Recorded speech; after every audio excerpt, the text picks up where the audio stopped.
कक्षा 10 साइंस के इस क्लास में आपका स्वागत है। हम पढ़ रहे थे चैप्टर नंबर 8 कार्बन व उसके यौगिक।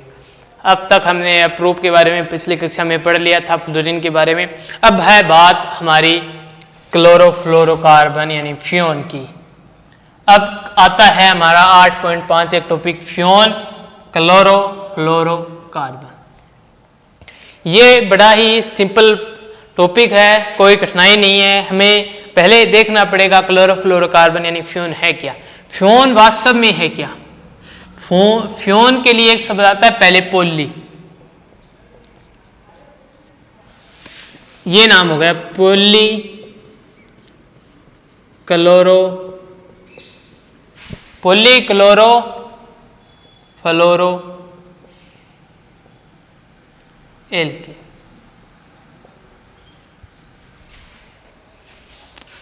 पॉलीक्लोरोफ्लोरो फ्लोरो, ये यहां पर फ्लोरो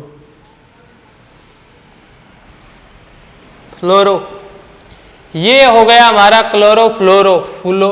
सही है, ये ऐसे भी लिख सकते फ्लोरो, कोई दिक्कत नहीं है। फ्लोरो एल्केन। अब ये पोली आ गया, पीओल पोली। पोली का क्या मतलब होता है? जब एक कार्बन होता है तो मोनो कहते हैं। एक से ज्यादा कार्बन, अधिक कार्बन हो तो हम क्या लगाए जाते हैं? पोली शब्द लगाते हैं। पॉलीमर तो पढ़ेंगे नहीं, एक ही जैसी कई संरचना हो तो हम पोली लगाते हैं। मतलब एक जैसे क्लोरीन है, इसी समय में 2 से ज्यादा है तो हम क्या लगाएंगे? पोली।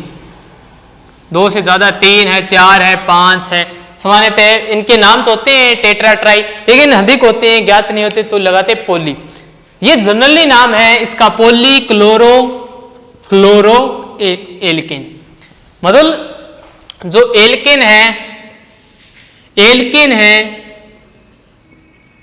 एल्केन का सामान्य सूत्र CnH2n+2। ये इसके सभी हाइड्रोजनों को किससे हटा दें? क्लोरीन व फ्लोरीन से हटा दें तो जो यौगिक बनेगा वो होगा फ्यून, पॉलीक्लोरोफ्लोरोकार्बन। उदाहरण देते हैं, ये हो गया हमारा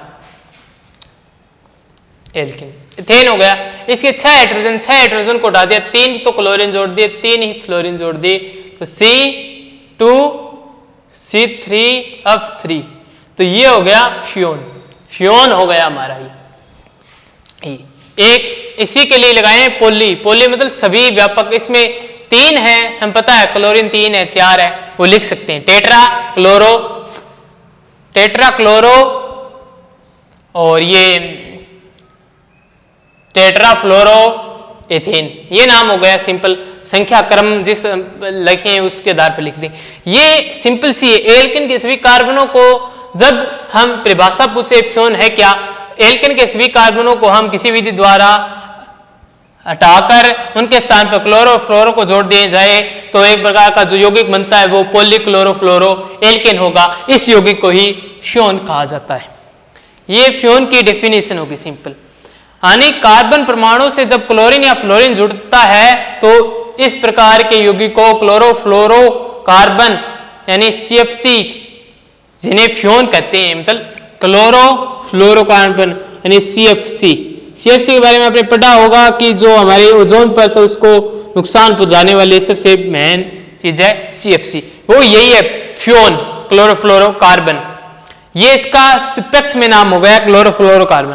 अब एक बार और पढ़ देते हैं, फ्यून क्या है? पॉलीक्लोरोफ्लोरो एल्केन। एल्केन के सभी हाइड्रोजन को क्लोरीन या फ्लोरीन द्वारा प्रतिस्थापित कर दिया जाए, जो यौगिक बनेगा वो हमारा पॉलीक्लोरोफ्लोरोकार्बन होगा, पॉलीक्लोरोफ्लोरो यौगिक होगा। इसे यौगिक को फ्यून कहते हैं।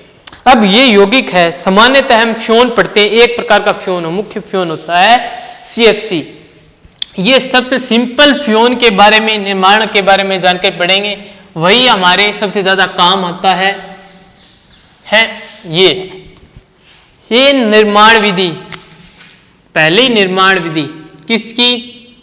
CFC, सिंपल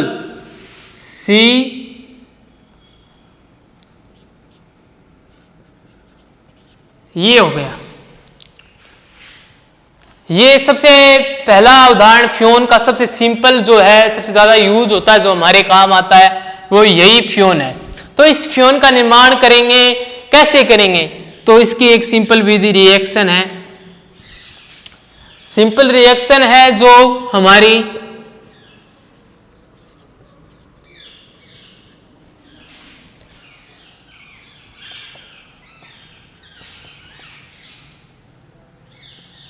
ये रिएक्शन है।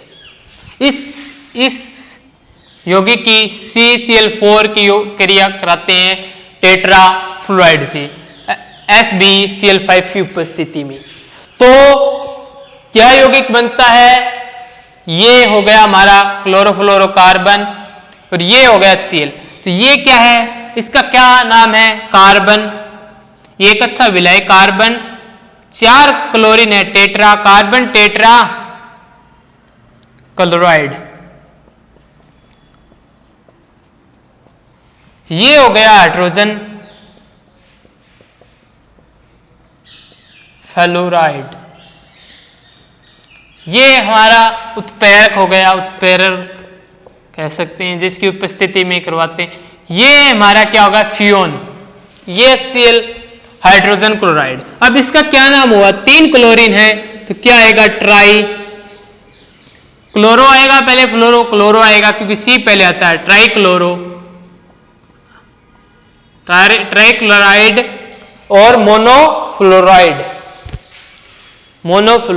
ट्राइक्लो क्लोरो आएगा क्योंकि क्लोरीन के लिए क्लोरो लिखते हैं ये, और फिर आ जाएगा मोनोफ्लोरो मोनोफ्लोरो, ये सीधा एक साथ आ जाएंगे नाम। कितने कार्बन है? मीथेन, ये इसका नाम हो गया। या यहां पर लिख सकते हैं फ्यून 11, इसको लिखते हैं फ्यून 11।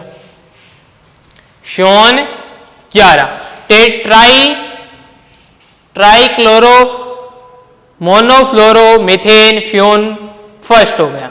ये तो इसका निर्माण विधि होगी, सिंपल निर्माण विधि, ये एक ही निर्माण विधि है इसकी। अब आता है इसका नामकरण। नामकरण भी आता है इसका, जो फ्यून एक एक लिखा है। नामकरण सीखेंगे इसके बारे में, नामकरण किस प्रकार करेंगे। अब इसका नामकरण है, फ्यून का नामकरण।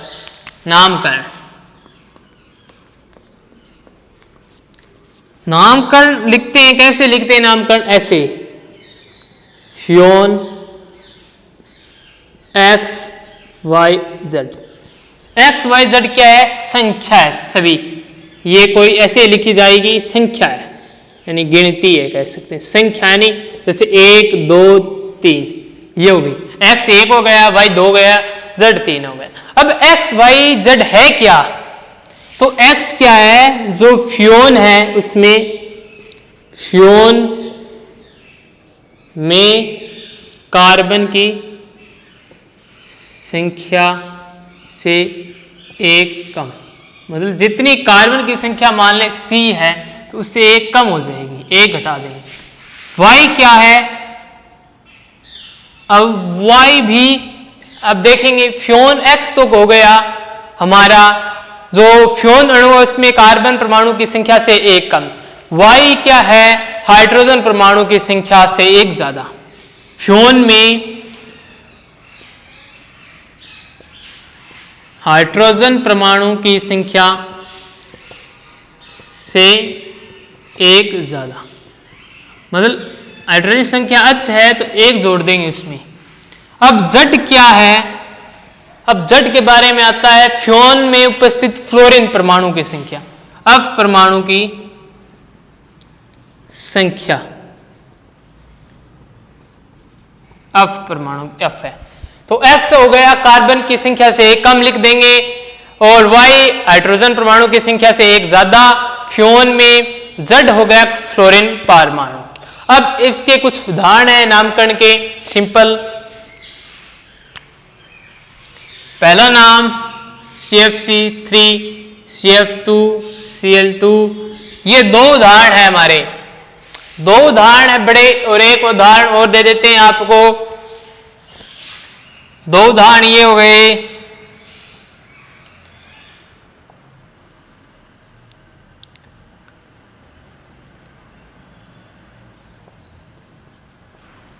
ये उदाहरण है।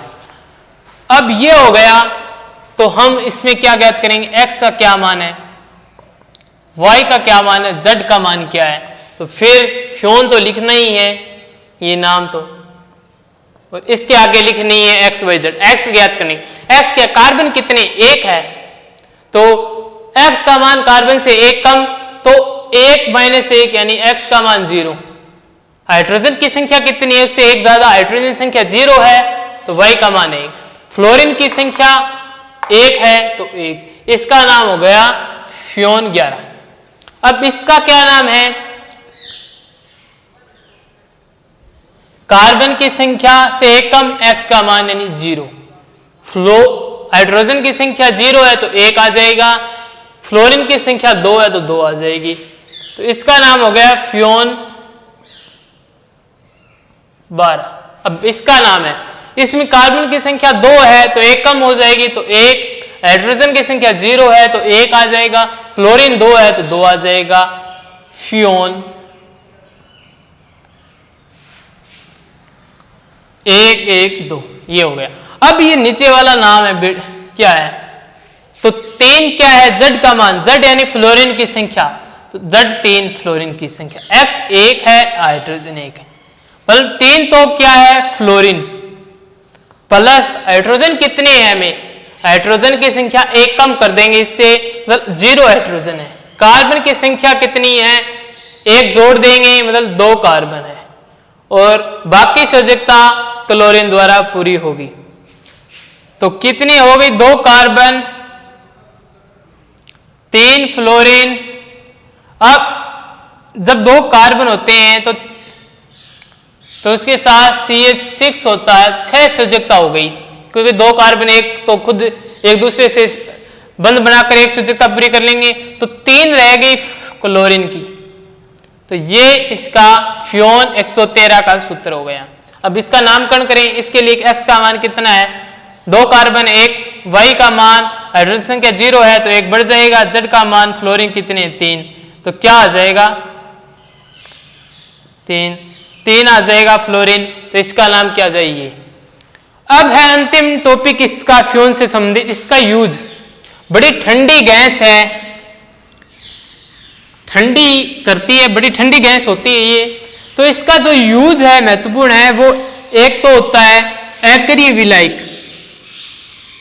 अक्रिय विलायक, ये विलायक तो होती है, क्रिया नहीं करती, बहुत ही कम क्रियाशील है, इसलिए इसे अक्रिय विलायक के रूप में प्रयुक्त करते हैं। अब और दूसरा प्रयोग है रेफ्रिजरेटर, यानी फ्रीज हो गया हमारा, आदि में परिस्थितक ठंडा करने वाले के रूप में काम आता है। CFC हम पढ़ते हैं, फ्रीज में कौन सी गैस भरी जाती है, CFC। अब नहीं भरी जाती, अब नाइट्रोजन अमोनिया जैसी गैस भरी जाती है, ये ठंडा काम। अब इसका एक हानिकारक प्रभाव क्या, हानिकारक प्रभाव क्या है कि ये ओजोन परत है, O3 ओजोन परत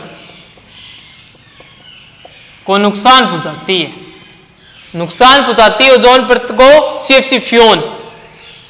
ये कैसे, ये आपको छोटा सा उदाहरण देखता हूं, जब आपके इसके बारे में है कि फ्योन गैस के प्रयोग की क्या हानियां हैं, क्यों इसका प्रयोग नहीं अब बंद हो गया है, तो इसका कारण हम बताएंगे कि ये एक तो ओजोन परत को के साथ क्रिया करती है और उसको पतला बना देती है।